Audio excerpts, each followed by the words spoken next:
नमस्कार. आज आपण बघणार आहोत आपल्या स्वयंपाकघरातील एक सुगंधित मसाल्याचा पदार्थ म्हणजेच लवंग. चला तर मग प्रवासाला आपल्या सुरुवात करूया. लवंगाचे आयुर्वेदिक गुणधर्म. आयुर्वेदानुसार लवंगामध्ये खालील गुणधर्म असतात: रस, चव, तिखट, कटू आणि कडू. वीर्य म्हणजेच प्रकृती, शीत, थंड.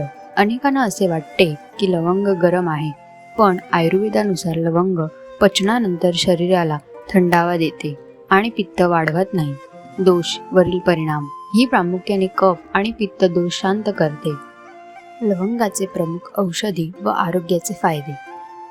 दातांच्या वेदनांवर रामबाण. लवंगामध्ये न्यूजेनॉल नावाचे एक नैसर्गिक घटक असते, जे वेदनाशामक आणि जंतुनाशक म्हणून काम करते. वापर.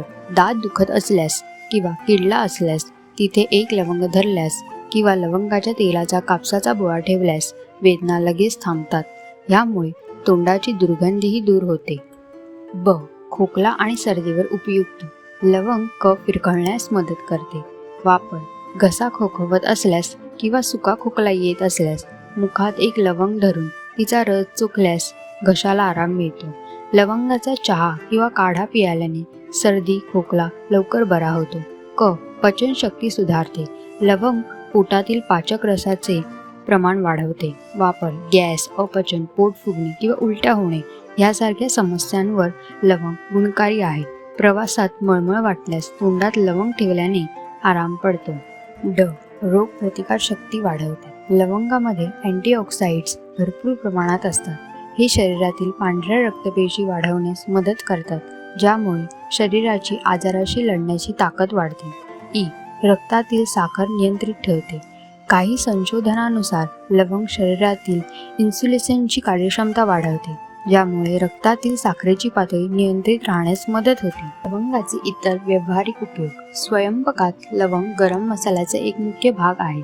बिर्याणी, पुलाव, रस्सा भाजी आणि चहाची चव व सुगंध वाढवण्यासाठी याचा वापर केला जातो. सौंदर्यप्रधान आणि टूथपेस्ट. बाजारात मिळणाऱ्या अनेक नामांकित टूथपेस्ट, माउथवॉश आणि साबणामध्ये लवंग किंवा तिच्या तेलाचा वापर केला जातो. लवंग खाताना घ्यायची काळजी. जरी लवंग फायदेशीर असली तरी अतिवापर नुकसान करू शकतो. प्रमाण. दिवसातून 1 ते 2 लवंग खाणे आरोग्यासाठी पुरेसे आहे. जास्त प्रमाणात खाल्ल्यास पोटात जळजळ होणे, रक्तपातळ होणे किंवा यकृतावर ताण येणे ह्यासारख्या समस्या उद्भवू शकतात. लवंगाचे तेल हे थेट त्वचेवर किंवा जिभेवर लावू नये, कारण ते खूप तीव्र असते. ते नेहमी खोबरेल तेलात किंवा इतर तेलात मिसळून वापरावे.